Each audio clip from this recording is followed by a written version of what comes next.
eu vou fazendo uma recapitulação daquilo que nós aprendemos na quarta-feira passada, que foi o primeiro dia de aula, sobre o livro de Gênesis. Gênesis é o primeiro livro da Bíblia, e o livro de Gênesis, na verdade, como já mencionamos, ele tem uma divisão, né?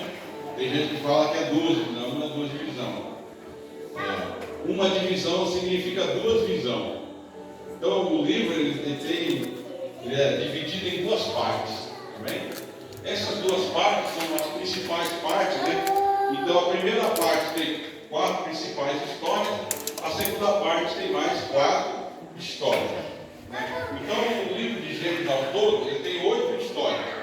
Então são 50 capítulos, e a primeira parte vai do capítulo 1 ao capítulo de número 11, e a segunda parte vai do capítulo 12 ao capítulo de número 5. Amém? Todos acharam? Vamos ler então Gênesis capítulo de número 4 para a nossa meditação nesta noite. E conheceu Adão a Eva, a sua mulher, e ela concebeu e teve a Caim. E disse: alcancei do Senhor um varão. E teve mais o seu irmão Abel. Abel foi pastor de ovelhas e Caim foi lavrador da terra. E aconteceu que ao cabo de dias, ou seja, quando passou algum tempo, alguns dias, que Caim trouxe o fruto da terra uma oferta ao Senhor. E Abel também trouxe dos primogênitos das suas ovelhas e da sua gordura, e atentou o Senhor para a oferta de Abel, mas para Caim e para a sua oferta não atentou. E ficou irado, ficou raivoso Caim fortemente, e descaiu-se do semblante. E o Senhor disse a Caim: por que tirastes e por que descaiu o teu semblante? Se você fizer o que é certo, certamente haverá aceitação para ti. E se não fizeres o bem, o pecado está à porta, e para ti será o seu desejo, e sobre ele dominarás. Agora vamos na sequência do versículo 8. E falou Caim com seu irmão Abel, e sucedeu que, estando eles no campo, se levantou Caim contra o seu irmão Abel e o matou. E disse o Senhor a Caim: onde está Abel teu irmão? E ele disse: não sei, eu sou um guardador do meu irmão por acaso? Disse Deus: o que você fez? A voz do sangue do teu irmão clama a mim desde a terra. E agora, maldito és tu desde a terra, que abriu a sua boca para receber da tua mão o sangue do teu irmão. Quando lavrares a terra, não te dará mais a tua força, fugitivo e errante será na terra. Então disse Caim ao Senhor: é maior a minha maldade que a possa ser perdoada. Eis que hoje me lanças da face da terra, e da tua face me esconderei, e serei fugitivo e errante na terra. E será que todo aquele que me achar me matará. O Senhor, porém, lhe disse: portanto, qualquer que matar a Caim 7 vezes será castigado. E pôs um sinal em Caim para que não ferisse qualquer que o matasse. E saiu Caim de diante da face do Senhor, e habitou na terra do norte da banda do Oriente. Amém? Pai, nesta noite me posiciono diante da tua presença. Eu sou apenas um instrumento do Senhor. O Senhor sabe das necessidades dos teus filhos. Nós estamos aqui para meditar na tua palavra. E eu creio que a tua palavra é o alimento. Eu creio que a tua palavra é o remédio. Eu creio que a tua palavra é a solução dos nossos problemas. E estar na tua presença, estar na tua casa, estar neste altar diante dos teus filhos, me honra muito. Então, que eu diminua e que o Senhor cresça no coração de cada um. No nome de Jesus. Amém. Pode se sentar aqui. Glória a Deus. Irmãos, nós estamos já esta noite pela oportunidade que o Senhor nos dá de nos encontrarmos aqui todas as quartas-feiras. Nos assentar na presença de Deus para meditar e aprender a palavra do Senhor. Preste atenção. Sabe que Pai, por que você tem um dodói na boca? Iluminação total. Gosta de dar um brinquedinho novo, uma roupinha nova, um brinquedinho novo. O pai e a mãe gostam de fazer essas coisas, porque quer agradar o filho, de maneira que aquele momento se torne um momento prazeroso. O filho, né, está em comunhão dentro de casa. Então, quando nós nos reunimos, preste atenção, para meditar na palavra de Deus, nós estamos fazendo uma visita para o Senhor. Deus está aqui nesse lugar esta noite. Amém? Ele está conosco através da sua palavra. Eu vou abrir uma exceçãozinha aqui e vamos fazer uma visita no Evangelho de João, que diz que Jesus era o Verbo era Deus, e o Verbo estava com Deus, e ele disse que o Verbo se fez carne, está falando de Jesus, e habitou no meio de nós. Então, olha que ele gosta de estar conosco. Amém? O entendimento disso é que ele disse: eis que estou convosco todos os dias até a consumação do século. Então, assim, ó, eu posso errar, vocês podem errar, eu posso mentir, vocês podem mentir, mas Jesus não mente. Ele disse: eu estou convosco todos os dias. É através de que ele está conosco? Através da sua palavra. Quando nós nos conectamos com a palavra, quando nós priorizamos o ensinamento da palavra, nós, segundo o que está escrito no Evangelho, nos conectamos com Deus. Amém? Então, eu quero pedir a sua total atenção nesse momento, porque o Senhor merece a nossa atenção. O Senhor merece o nosso melhor. Amém? Nós vamos meditar nesta noite na segunda parte, na segunda sessão. Como eu disse, o livro de Gênesis está dividido em duas partes. A primeira parte vai do capítulo 1 ao capítulo de número 11, né? Essa primeira parte, ou seja, essa primeira grande divisão, ela tem duas divisões, subdivisão, que fala. Então, no capítulo 1 ao capítulo 11, tem quantas divisões? Duas subdivisões. Amém? Então, uma divisão maior, que é do capítulo 1 ao capítulo 11. Outra divisão maior, que é do capítulo 12 ao capítulo 50. São duas divisões maiores, uma divisão maior, tá bom? Só que, dentro de cada uma dessas duas, tem mais 4 divisões. Certo? 4 na primeira, 4 na segunda. Então, eu quero dizer assim, imagina que fosse 4 caixinhas. Certo? Quanto está entendendo essa parte? Uma caixa grande e 4 caixinhas dentro dessa caixa grande. A caixa número 2, uma caixa grande e mais 4 caixinhas dentro dessa caixa grande. Então, chamada a primeira divisão grande, a segunda divisão grande, 4 caixinhas em cada uma dessas divisões. Então, o que acontece? Na primeira divisão, que é do capítulo 1 ao capítulo 11, tem 4 histórias. É cada uma das caixinhas que eu quero dizer. A primeira história, ou a primeira importância que o livro de Gênesis vai falar sobre a criação do universo. Como que Deus criou as coisas. Certo? Deus criou tudo perfeito. Amém? Então Deus não criou. Lembra que nós meditamos na parte passada? Deus não criou mato, Deus não criou espinho, Deus não criou dor, Deus não criou febre, Deus não criou terremoto, maremoto, morte. Lembra? Deus não criou nada disso. Mas isso passou a existir por causa do quê? Por causa da introdução do pecado. Então, segunda caixinha dentro da caixinha. Certo? A primeira caixinha é a criação de Deus, com tudo perfeito.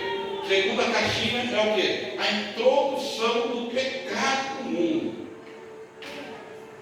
A terceira caixinha, juízo de Deus. E a quarta caixinha, o início dos povos, das nações.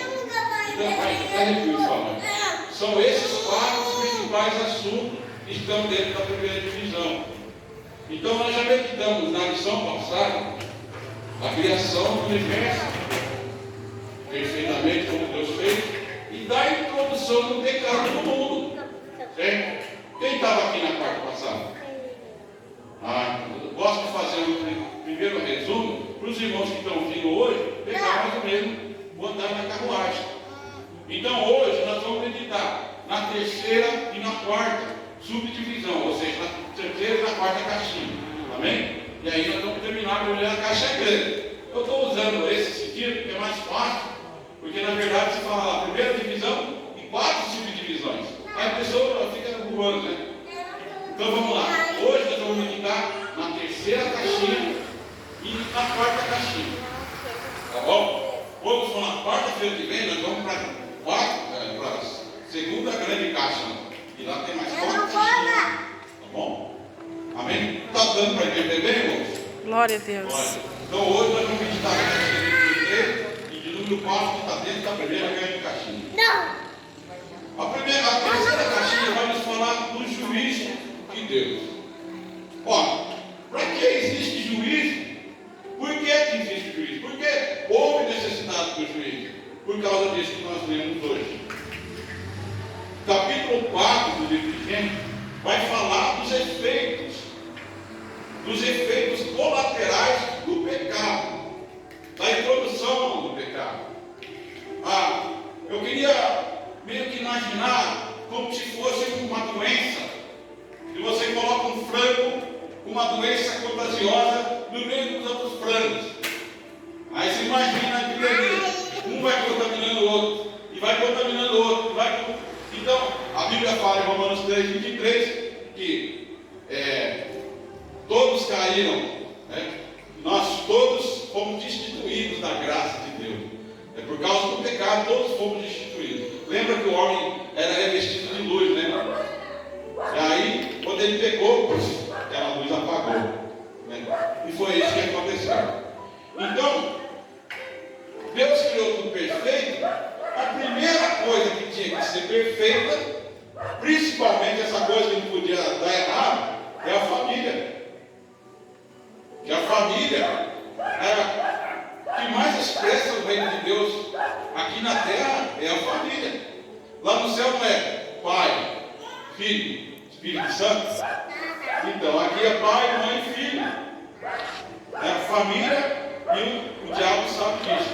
Então, quando o homem abriu aquela porta, foi lá e tocou no fruto, o homem e a mulher, tocou no fruto e comeu, o pecado teve acesso. Aí começou a acontecer as bagunças. Só que no livro de Gênesis, ele vai registrar o que nós lemos nessa noite? O primeiro nascimento, que é o marco do comportamento. Você imagina a criação do homem e da mulher? Você imagina que a Bíblia não vai registrar essa primeira pessoa nascida do homem e da mulher, do Adão e da Eva? Então houve o primeiro nascimento. Vocês lembram que no capítulo 3, no versículo de número 18, Deus disse para a mulher: do fruto do seu ventre, o que está escrito lá? Nascerá um que vai pisar na cabeça da serpente.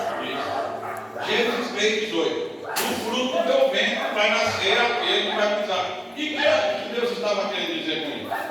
Que do fruto da mulher ia nascer um que ia fazer justiça por causa da introdução do pecado. Esse filho nascido da mulher, ele iria vencer o pecado. E a promessa de Jesus, já no primeiro livro de Gênesis, na primeira história da Bíblia, Jesus sendo prometido lá, né, no paraíso praticamente. E do fruto do ventre da mulher ia nascer aquele que ia esmagar a cabeça da serpente. Ou seja, Deus está falando por parábola, por entrelinha. A serpente representa quem? É o diabo, o inimigo, Satanás, né?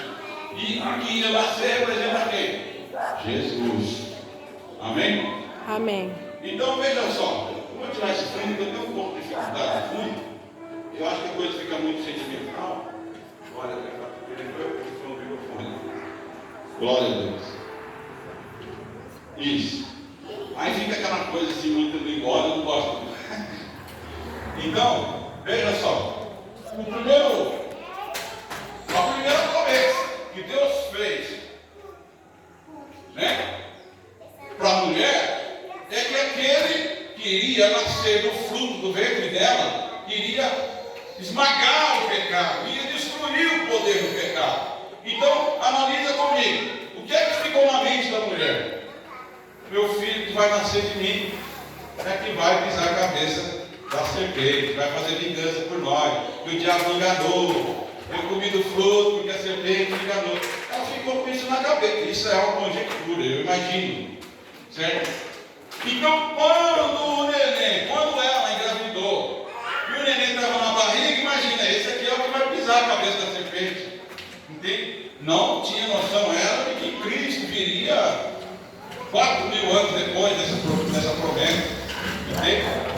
Então, as tradições antigas ensinam que o filho mais velho, que era o primogênito, seria o herdeiro dos bens. Então, tudo que era para o primogênito era maior. Suponhamos que a mãe fizesse um frango em casa. As coxas eram para o primogênito. Está entendendo? Eu não vou me lembrar agora o nome, o significado do nome de Caim. Mas o nome de Caim se representa alguma coisa meio privilegiada. Né? Então, imagina que o pai e a mãe começou o quê? Passar a mão na cabeça do menino. Está entendendo? Não adianta nós falar do Caim assassino, olha, Caim matador, não sei o quê. Nós temos que começar lá mais. Lá na raiz. O menino era paparicado. O menino era privilegiado. Aí, fora Caim, a Bíblia fala que a Eva gerou Abel. Sabe o que significa o nome de Abel? O nome de Abel eu sei o que quer dizer. Vaidade. Como que está sobrando, já, né? Isso aqui ainda veio como fala, isso aqui veio de brinde. Está entendendo? Então o Abelzinho era desprezado. Não era prioridade. Está entendendo? Só que quando aconteceu de Deus trazer instrução para o homem sobre como oferecer o sacrifício no altar de Deus, repare bem, Deus deu as coordenadas para Adão, para que ele oferecesse o sacrifício perfeito. O que o Adão devia fazer? Ensinar os seus filhos, certo? A maneira correta de oferecer o sacrifício. E o que aconteceu ali? A gente observa que o Caim, como era paparicado, se sentia melhor, queria a prioridade em tudo. Ai meu Deus, aqui que é a questão. É que o Caim, ele achou que diante do altar de Deus, ele poderia fazer do jeito dele. É que Deus teria que aceitar as coisas do jeito dele. Está entendendo? Porque não há uma vírgula na Bíblia aonde a palavra de Deus ordena que se coloque frutos sobre o altar de Deus. Não tem uma vírgula na Bíblia que fala assim, ó, coloca laranja, coloca maçã, coloca vinho, coloca quiabo. Não tem nada disso. A ordem de Deus era que o holocausto quer dizer derramamento do sangue. O animal teria que ser sacrificado, tinha que ser um animal perfeito. Porque esse animal, esse modelo de sacrifício, representava a mortificada de Cristo. O animal tinha que ser sem defeito, porque representava o Cordeiro de Deus que é perfeito e que tira o pecado do mundo. Então, o que Abel fez? Abel seguiu a orientação. Abel, a Bíblia diz, era pastor de ovelha, enquanto Caim era o quê? Lavrador da terra. Então pensou ele na cabeça dele, meu irmão oferece animal porque ele é pastor, mas eu vou oferecer as coisas que eu produzo lá na lavoura. Irmão, a gente tem que ter uma dosagem, tem que ter limite nas coisas, né?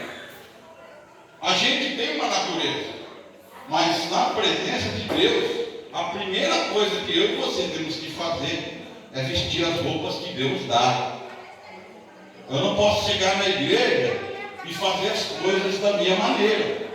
Por isso Jesus disse, a primeira pregação de Jesus, no capítulo 4, versículo 17 de Mateus, está escrito, arrependei-vos. Não é nem para crer. Eu não disse crer, não. Ele diz, arrependei-vos e depois crede no Evangelho. Então se arrepender da prática das obras que a gente faz. Arrepender do estilo de vida que a gente vai levando. O provérbio está escrito lá, Salomão diz, que há caminhos que para o homem parecem ter, Perfeitos. Perfeito. Mas o fim deles é o quê? Quem vai saber responder, irmão? Na morte. A morte. Há caminhos que falam, olhe para ser perfeito, mas o fim deles é a morte. Então, primeiro, quando a gente vai entrar no Evangelho de Cristo, primeira coisa, arrepender-vos da prática do pecado e venha para o Evangelho de Cristo. Para você entrar no reino de Deus, tem que deixar o velho homem para trás. E não é só deixar. Não é só deixar. Você tem que fazer o pacto. Entende? O pacto é igual um namoro. Certo? O namoro, quando você está namorando, fica para aquela pessoa, é bonito ser, eu achei ser bonito também. Mas no final tem que haver o quê? O casamento. Assumir a mulher, assumir o homem, formar a família. Tem que haver um contrato entre famílias. Tem que haver um contrato no cartório. Tem que haver um contrato entre a pessoa e a igreja, porque está fazendo algo que representa Deus na terra. Certo? Então, o que acontece? Nesse caso, a Bíblia vai dizer, meus amados irmãos, que você precisa crer, mas você precisa também se batizar. Está entendendo? Porque o batismo não é como um namoro ou um casamento. Você faz o namoro, fez o noivado e fez o casamento. Você selou essa união. Você recebeu a Cristo como teu Salvador, se arrependeu das coisas do mundo, recebeu a Cristo como teu Salvador, agora precisa do batismo, porque você está fazendo um selo com Cristo diante do mundo e diante da igreja e diante da tua família. Amém? É o que a Bíblia ensina. Então o que acontece? Diante do altar do Senhor, Caim queria fazer do jeito dele. Ele não quis seguir a orientação do Senhor e colocou um fruto. Olha, gente, por isso que a gente você não entende. Obedece ao Senhor. Nós não estou entendendo por que tem que ser assim, mas só obedece. Né? Aí o Caim não quis obedecer. Toca fogo na laranja. Aí, Senhor, toca fogo esse negócio aí. Irmão, preste atenção. O fruto tem o seu significado também. Significa prazer. Frutos. Quanto aqui talvez você não goste de banana, mas gosta de maçã. Eu não gosto de maçã, mas gosto de laranja.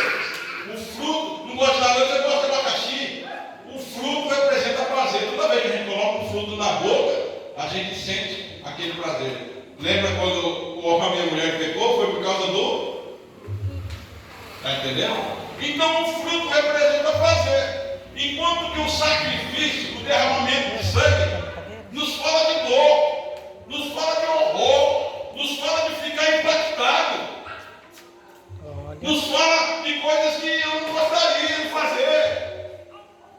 Quando alguém levava o animal diante do sacerdote, você está achando que era o sacerdote que sacrificava o animal? Não, era a pessoa, era o pecador que levava o animal, o sacerdote segurava no pescoço do animal e a pessoa degolava o animal. Era você que tinha que degolar. Está entendendo? Para que o sangue daquele animal derramado viesse apaziguar a ira de Deus. Porque perdoar o pecado é só o sangue de Jesus que perdoa. Amém? Então, entenda bem essa parte, irmão. E o Caim, ele se irou contra o irmão, porque a oferta do irmão estava de acordo com a vontade de Deus. Muita gente fala, mas eu vou frutar pouco se voltar. Aí Deus não gostou, a pessoa levou coisa murcha. Não tem nada disso, irmão. É porque exatamente ele colocou fruto em cima do altar. E Deus não ordenou que se colocasse frutos. Mas se o sangue do animal fosse derramado, porque aquele sangue representa o sangue de Cristo na cruz, derramado por mim e por você. Amém? A Bíblia fala que a natureza de Caim ficou de tal maneira agitada. O Caim ficou irado. E quando a pessoa fica irada, é o que o diabo quer. Porque a pessoa perde o domínio. Quando você está com raiva, falando da natureza humana, eu não preciso ensinar isso aqui para ninguém, mas você quer desquitar em alguém. Não é verdade? Alguém tem que pagar o papo. Não é verdade? E é isso que a Bíblia nos ensina, que o cristão precisa dominar a ira. A Bíblia até fala, irmãos, irai-vos. Né? Ira, meu, vezes ficar fora, meio agitado, faz parte. Mas não pequeis. Está entendendo? Então faz parte da nossa natureza ir lá. E o Caim ficou irado, mas ele tem que citar aquela ira dele. E a hora que ele estava a ponto de passar, Deus apareceu. Caim, por que está aí o teu semblante? E por que não está indignado? Se você fizer o que é certo, certamente você não vai ser aceito. Por acaso, o que era fazer? O que era o certo? Vai escrever lá. Hã? O que era o certo que Caim precisava fazer? Colocar o que em cima do altar? O animal, irmão. Oferecer o sacrifício da maneira que Deus pediu. Agora vai colocar banana em cima do altar do Senhor? Entende? Então, estou falando da introdução do pecado, né? Que Caim ele não ouviu a Deus e isso que é o problema da ira. Quando você fica irado, você perde o teu controle, você perde o teu domínio e lá sabe Deus aonde vai cair esse caminhão, em qual ladeira vai cair. E nesse momento, Deus falou com Caim e Caim nem a Deus conseguiu ouvir. Nem a Deus conseguiu ouvir. E quando Deus falava a Caim, o pecado está na porta do teu coração, mas é você que cumpre dominar. Quer dizer, Deus está dizendo, não é eu que vou dominar a ira do teu coração, a raiva do teu ser, não sou eu, Deus está dizendo, mas é você. Não tem coisa que Deus faz por mim e por você, mas tem coisas que Deus vai fazer.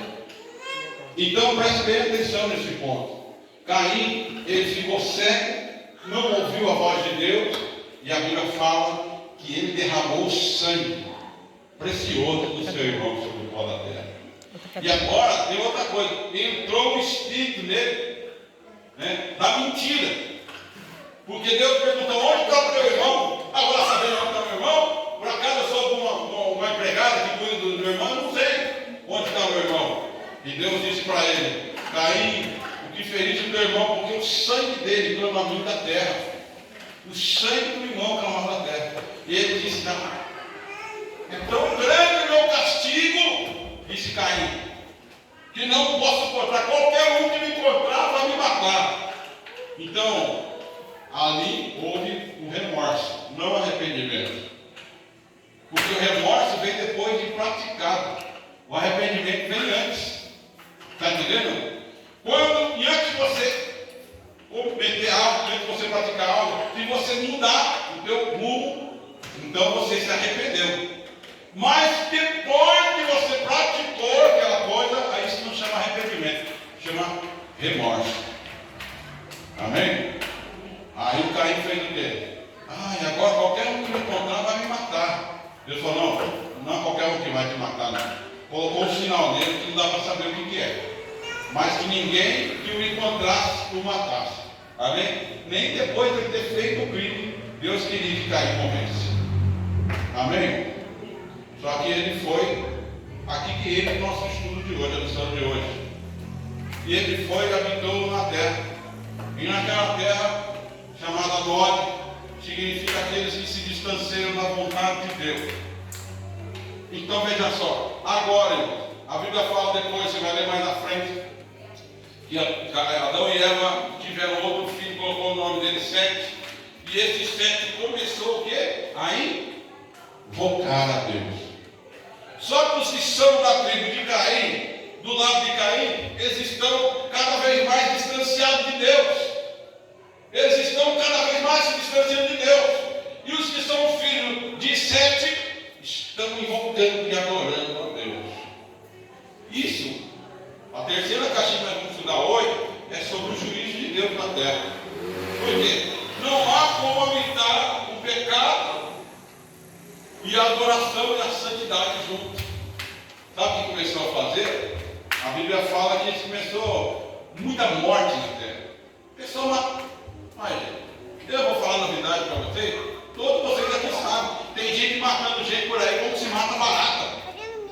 Hoje é normal, é natural. E sabe de uma coisa? Deus é juiz. Deus vai fazer justiça. Então a terceira parte que entra, a terceira caixinha é o juízo de Deus. Chegou um ponto que os perseguidores, que tinham o espírito de Caim, espírito assassino, começaram a invadir propriedades, começaram a tomar posse daquilo que pertencia ao outro. O mundo ficou uma bagunça, o pecado se espalhou, generalizou, e nós vamos agora para Gênesis capítulo de número 6. Amém? Amém ou não amém? Amém. Amém ou amém? Então vamos lá. No capítulo de número 6, Deus viu que já não tinha mais jeito. A raça humana seria extirpada. A raça humana ia se acabar. Não tinha mais jeito. Só restou quem? Noé e a sua família, que buscava Deus. Então Deus vendo que não tinha mais jeito, não tinha mais condição, Deus chamou Noé no capítulo 6 e disse: Noé, constrói uma arca, porque eu vou fazer cair um dilúvio. Para nós concluímos nesta noite, amém? Para nós concluirmos nesta noite, no capítulo de número 6, a Bíblia diz que Noé é chamado, é convocado para ser pregador, aleluia, de algo que ainda não tinha acontecido na terra.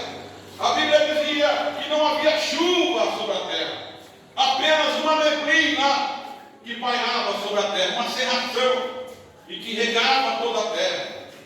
Mas naquele momento, meus queridos irmãos, Noé se levantou como pregoeiro, mensageiro, né? Então, mas Deus fez mal, porque Deus matou aquele monte de gente. Deus deu peito. 120 anos, Noé construiu uma arca, pregando e dizendo: Deus vai destruir essa terra com dilúvio. Deus vai destruir esse mundo com dilúvio. Quando você é louco, Noé? Eu nunca vi cair água do céu. Vai cair água aí. É a mesma coisa dizer: hoje vai cair fogo do céu. Deus está falando, não está falando? O que é que foi lindo aqui hoje? Deus vai descer fogo do céu. Não é isso?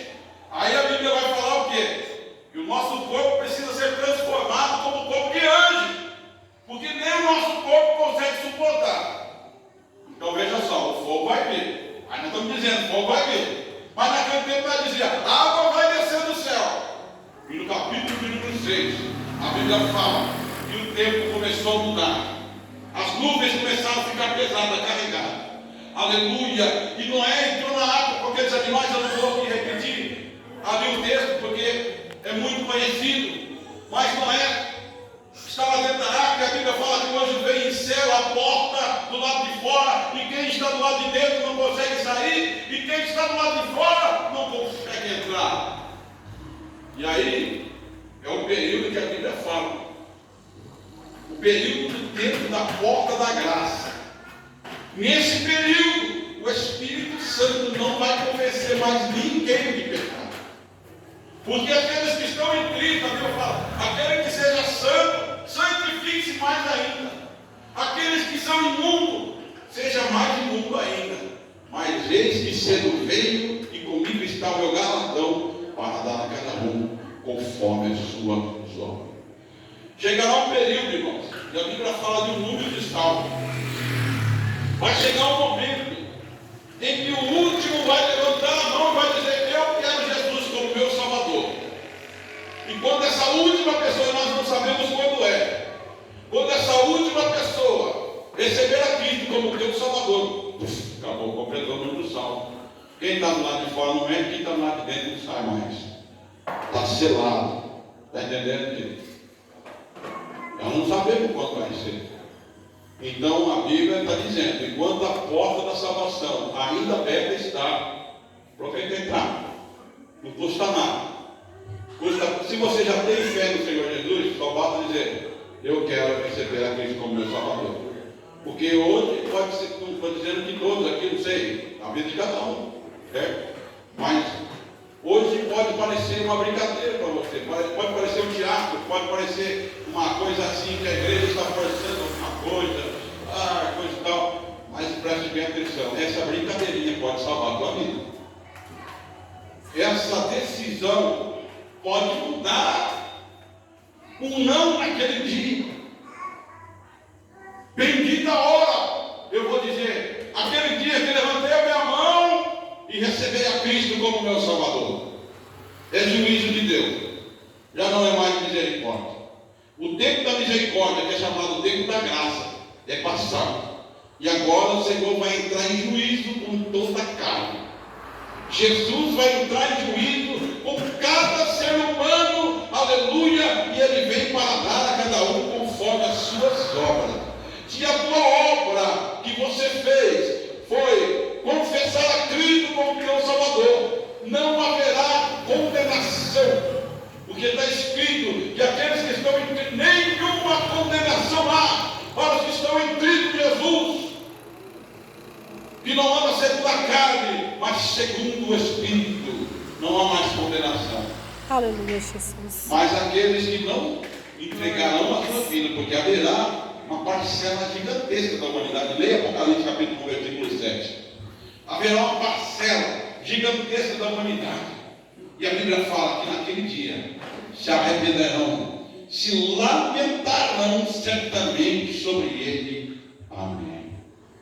A Bíblia diz que neste dia todo joelho se dobrará diante de Cristo e toda língua confessará Jesus como seu Salvador, ou confessará Jesus. E também está escrito também que naquele dia, preste atenção, os reis, os grandes, os poderosos, os soberanos da terra, os ricos, riquíssimos, esconderão nas cavernas, hoje nós chamamos de bunkers, esconderão nas cavernas e dirão: cai sobre nós, rochedo, escondendo-nos da ira de Deus e da face daquele que se levanta para julgar toda a terra. Está entendendo, querido? Glória a Deus. Um sim seu para Cristo pode significar o teu problema resolvido pelo resto da eternidade, que não terá fim. Quando falamos de eternidade, não terá fim. Você pode até ter um começo, você pode até ter um aniversário, e você vai comemorar seu aniversário o resto da vida. Mas sabe qual aniversário que você vai comemorar? O aniversário daquele dia que você diz: eu quero Jesus, eu quero. E Ele está no meio de nós, porque Ele faz obras poderosas no meio da igreja. Mas ficou há 2000 anos atrás. Não, aquelas obras. Não, Ele está transformando vida de pessoa até o dia de hoje. Nós temos o Evangelho escrito na palavra, no livro. Nós temos o Evangelho escrito para nossa edificação, para o nosso aprendizado. Mas o mesmo Evangelho está acontecendo hoje. Jesus está libertando pessoas das drogas, pessoas perturbadas sendo libertas, curando os enfermos, mudando a sorte, a trajetória de pessoas que estavam à beira do sepulcro. E há pessoas que na beira da morte recebem a Cristo. Mas, meu irmão, não sejamos covardes diante do Senhor. Vou terminar aqui. Sabe por quê? Veja só.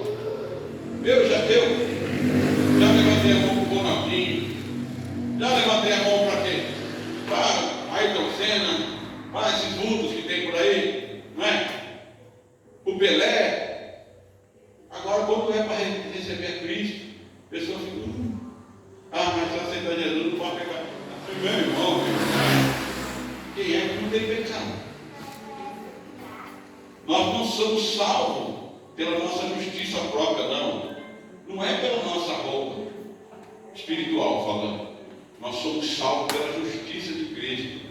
O sangue de Jesus Cristo nos purifica de todo pecado. Amém? Glória a Deus. Agora, o que está acontecendo com uma grande parcela da humanidade é que as pessoas querem Jesus, só não querem receber a roupa de Cristo. Entende? Só não quer deixar de praticar as obras do mundo. Preste atenção, eu vou terminar aqui agora. Nós temos duas maneiras de falar. O ser humano tem duas maneiras de falar. Você fala com os teus lábios e você fala com as tuas atitudes. Está entendendo? Então o teu lábio fala algo e as suas atitudes confirmam o teu lábio. E a Bíblia fala, a boca, Jesus está dizendo, a boca fala daquilo que o coração está cheio. Imagina. Então, se eu estou cheio do mundo, eu vou falar das coisas do. Se eu estiver cheio de Jesus, eu vou falar de Jesus. Amém? Vamos colocar de pé esta noite.